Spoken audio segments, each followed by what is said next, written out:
Bom, alunos, continuando aqui a nossa aula, a gente estava falando de protocolos TCP/IP e tudo mais, mas a gente não pode deixar de falar sobre os modelos OSI, tá? Então, ao longo do tempo, aí, diversos fabricantes de computadores na época, eles desenvolveram uma variedade de arquiteturas de redes diferentes, tá? Mas algumas delas precisavam ser padronizadas, né, para a gente poder fluir melhor a nossa comunicação através pela rede, tá? Então, isso foi importante, a nossa padronização, para a gente poder ter aí um modelo simples e que todo mundo possa usar ao mesmo tempo, né? Porque se cada um for criar do seu gosto ou do seu estilo, ficaria muito difícil o desenvolvimento e a popularização, né, dessa nossa internet que usamos hoje em dia. Então aí foi criado o nosso modelo OSI, ou o acrônimo de Open System Interconnections, que foi criado também pela ISO ou ISO, que seria a Organização Internacional para a Padronização, ou International Organization for Standardization, que é para você poder basicamente padronizar todos os nossos protocolos, comunicação, enfim, para não ter nenhum tipo de divisão e para poder realmente facilitar em muito, tá? Então, temos algumas características específicas do nosso modelo OSI. Uma delas seria, por exemplo, a divisão de camadas, que, por exemplo, temos diversas diferentes camadas e cada uma delas tem alguma funcionalidade específica, tá? Que são fornecidos por diferentes tipos de protocolos. Protocolos esses que a gente estudou nas aulas na aula passada, tá?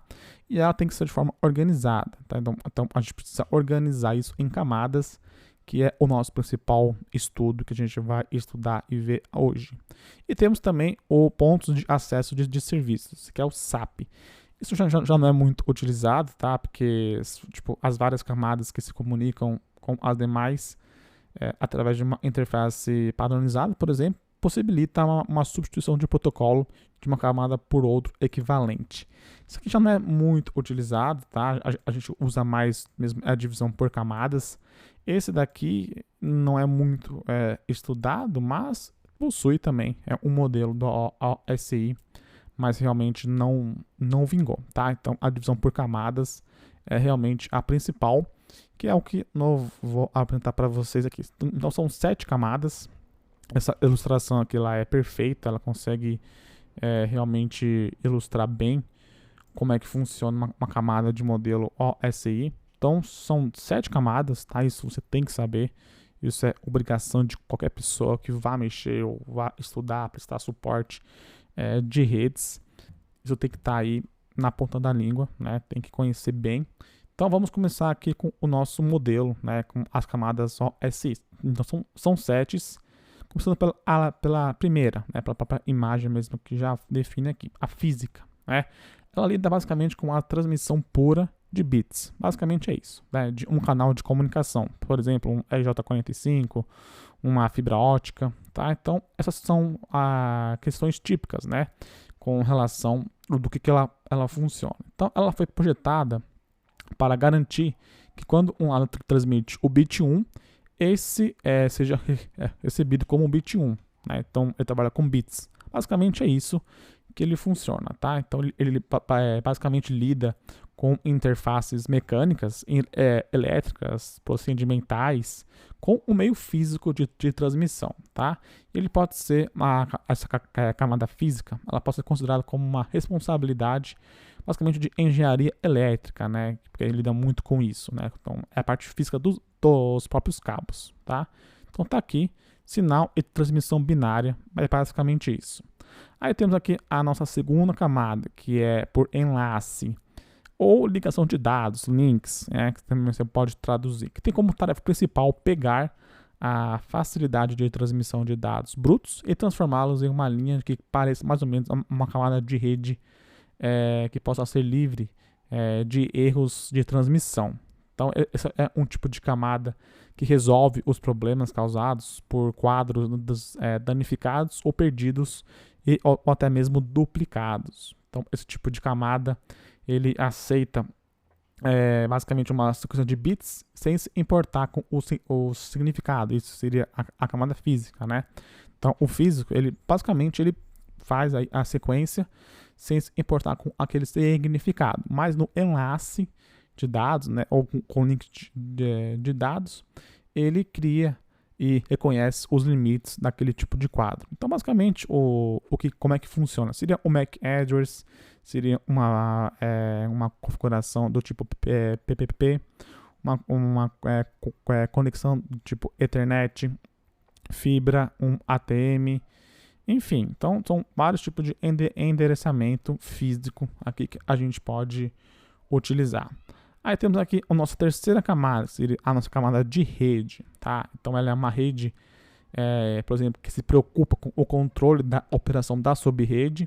Então, em certos tipos de pacotes, são roteados da origem para o destino.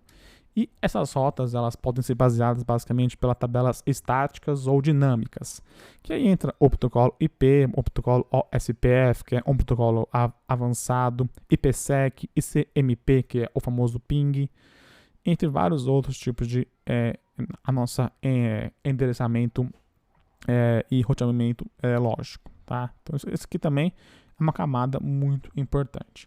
Lembrando que essa também, a camada, é a responsável pelo controle de congestionamentos de pacotes, tá? Então ela também é uma das funções desse tipo de camada. Bom, voltamos aqui para a nossa camada 4, a de transporte. Transporte, o próprio nome já diz, né? Ela é uma camada de transporte que basicamente aceita dados de camada de seção. Ela divide, se caso for necessário, em unidades menores e passa para a camada de rede para poder garantir que os pedaços cheguem de forma correta para o outro lado. Tá? Em condições normais, a camada de transporte ela cria uma conexão de rede de forma distinta para cada conexão de transporte exigida pela camada de seção. Tá? Então, basicamente, a camada de transporte é uma verdadeira chamada de fim a fim ou ponto a ponto. Ela é a responsável pelo estabelecimento, manutenção e o encerramento das conexões, tá? Então, de ponta a ponta ou fim a fim, enfim. Então, temos eles o próprio TCP, o DP, o SSL, o TLS, são alguns tipos que usam, né, esse tipo de camada, a camada de transporte, tudo bem? Aí temos aqui a nossa quinta camada, que seria a de seção. É uma camada também muito importante, que basicamente ele possibilita os usuários de máquinas diferentes estabelecerem sessões, né, estabelecerem comunicações entre si. Então, uma seção de transporte ela pode ser usada, por exemplo, para permitir ao usuário entrar, né, de forma remotamente, logar-se, né, de forma remotamente, ou até mesmo para transferir um arquivo entre duas máquinas diferentes, tudo bem? Um outro tipo de serviço também que é incluída nessa camada de seção seria a nossa sincronização, né, que fornece basicamente os meios de inserir os checkpoints no fluxo de dados, de forma que depois que uma falha, por exemplo, somente os dados após o último checkpoint precisa ser repetido. Então é muito interessante essa nossa camada aqui de conexão de sessão.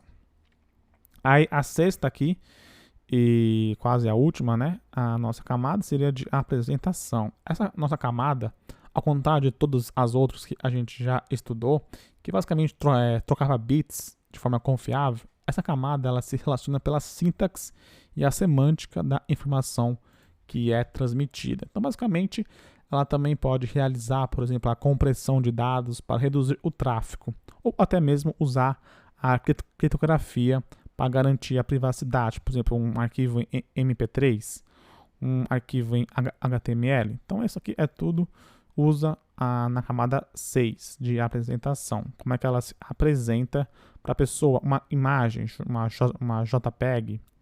Então, tudo isso é de forma aqui usada nesse tipo de camada de apresentação. Bem? E a sétima e última camada é a de aplicação. Então, dentro do nosso processo de comunicação, faz uma interface de aplicação, ou seja, ela é baseada em solicitações de uma aplicação de rede, que seria basicamente uma camada que seleciona serviços a serem fornecidos por camadas mais baixas. Então, elas devem providenciar todos os serviços diretamente relacionados aos usuários. Como, por exemplo, como você pode ver aqui, ela identifica a intenção das partes envolvidas e a sua disponibilização e autenticidade. Ela também pode estabelecer de autoridade para fazer esse tipo de comunicação. Um acordo, por exemplo, de mecanismo de privacidade. Você pode determinar como que você vai alocar os custos, como você vai determinar os recursos necessários para prover uma qualidade de serviço aceitável, uma transferência de informação, seleção de disciplina de diálogo, entre vários outros, né?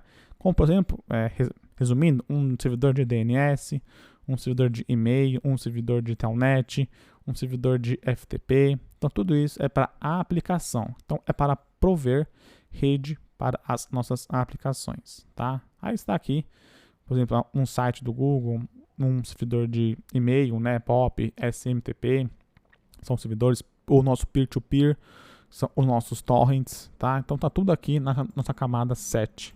Então é aqui que funciona a nossa configuração, tudo bem?